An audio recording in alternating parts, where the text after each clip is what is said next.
यहाँ हम LC oscillation discuss करते हैं। एक कैपेसिटर लिया है जिसका कैपेसिटेंस C है और एक इंडक्टर है जिसका इंडक्टेंस L दिया हुआ है। कैपेसिटर जो है वो फुली चार्ज है, इसको Q0 चार्ज से चार्ज किया गया है। यहाँ पे करते क्या है, कैपेसिटर और इंडक्टर को एंड टू एंड यहाँ पे कनेक्ट कर देते हैं। इस तरीके से हमने कनेक्ट कर दिया है इसको। जिस मोमेंट पे कनेक्ट करते हैं उसको हम t इक्वल्स 0 कह रहे हैं, उसी मोमेंट से हम टाइम काउंट करना स्टार्ट करते हैं। तो देखिए यहाँ पे t इक्वल्स 0 पे चार्ज ऑन द कैपेसिटर, इसको हम क्या लिख सकते हैं, इसको हम लिख सकते हैं Q0। यही बेसिकली हमारी इनिशियल कंडीशन हो गई कैपेसिटर के लिए। सपोज इस प्लेट पे दिया हुआ है पॉजिटिव चार्ज और इस प्लेट पे नेगेटिव चार्ज है। अब होगा क्या, इसको कनेक्ट करने के बाद इसमें करंट फ्लो करने लगेगी। मान लिया ये करंट I हम मान लेते हैं, इस सर्किट को किसी टाइम t पर कंसीडर कर रहे हैं और इसी time instant, general time instant t पर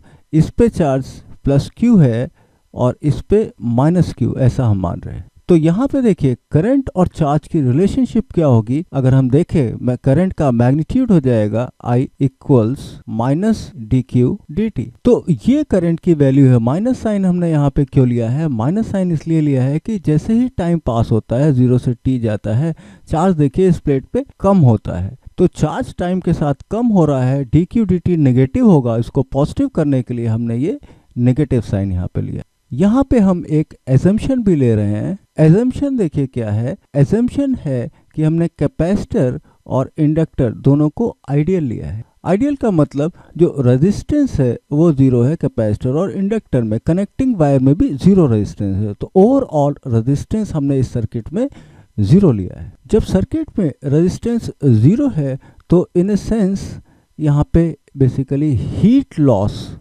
कुछ भी नहीं होगा, हीट लॉस 0 होगा। अब देखिए यहाँ पे हम जनरल एनर्जी कंजर्वेशन अप्लाई करते हैं।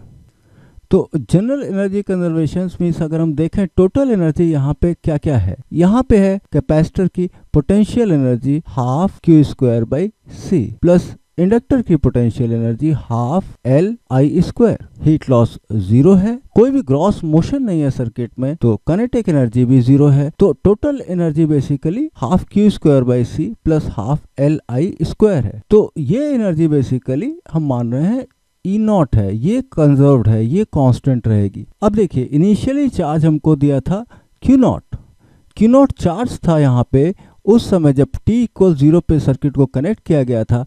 करंट यहाँ पे कितनी थी, करंट 0 फ्लो कर रही थी। अब अगर देखा जाए एनर्जी कंजर्वेशन से तो t इक्वल 0 पे टोटल एनर्जी क्या थी, हाफ Q0² प्लस इंडक्टर के थ्रू 0।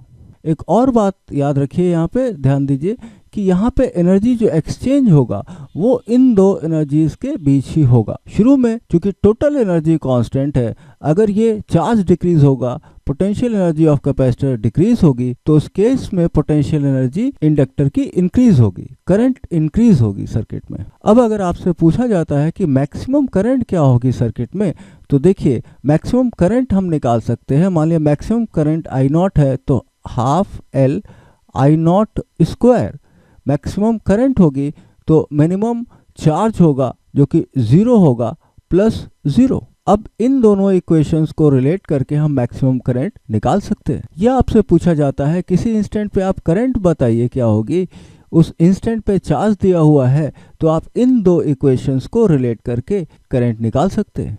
अब आइए इस इक्वेशन को डिफरेंशिएट करते हैं विद रिस्पेक्ट टू टाइम, जिससे कि हम करंट और charge as a function of time निकाल सके। तो देखिए इसको डिफरेंशिएट करेंगे तो क्या आ जाएगा, ये आ जाएगा half 2Q/C dQ dt plus half L 2I di dt equals 0, क्योंकि टोटल एनर्जी यहाँ पे कांस्टेंट है तो टाइम के रेस्पेक्ट में उसका डेरिवेटिव 0 हो जाएगा। यहाँ पे देखिए 2 कैंसिल हो जाएगा। dQ dt यहाँ से हम लिख सकते हैं, इसको हम क्या लिख सकते हैं, -I लिख सकते हैं। तो इक्वेशन यहाँ से क्या बन जाएगा, ये आ जाएगा L di dt equals 1/C into Q। I की वैल्यू हम यहाँ से लिख सकते हैं इसमें। अब देखिए I की वैल्यू हम यहाँ से लिख सकते हैं इस इक्वेशन में। तो ये क्या हो जाएगा, d2Q dt2 equals -1/LC into Q. या हम क्या करें, इसको एक बार और डिफ्रेंशिएट कर दे और i minus d q d t लिख दे, तो ये इक्वेशन आ जाएगा d two i d t two equals minus 1/LC into i. अब देखिए ये दोनों ही इक्वेशन, चार्ज और करंट, दोनों के इक्वेशन सिंपल हार्मोनिक मोशन है।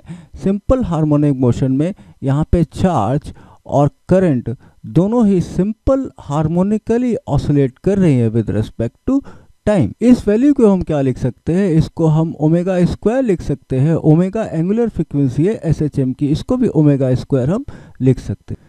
सपोज इसको हम वन इक्वेशन मान रहे हैं, तो यहाँ पे charge as a function of time क्या हो जाएगा, जनरल सोल्यूशन क्या होता है SHM का, ये हो जाएगा QT equals Q0 sine omega t plus phi.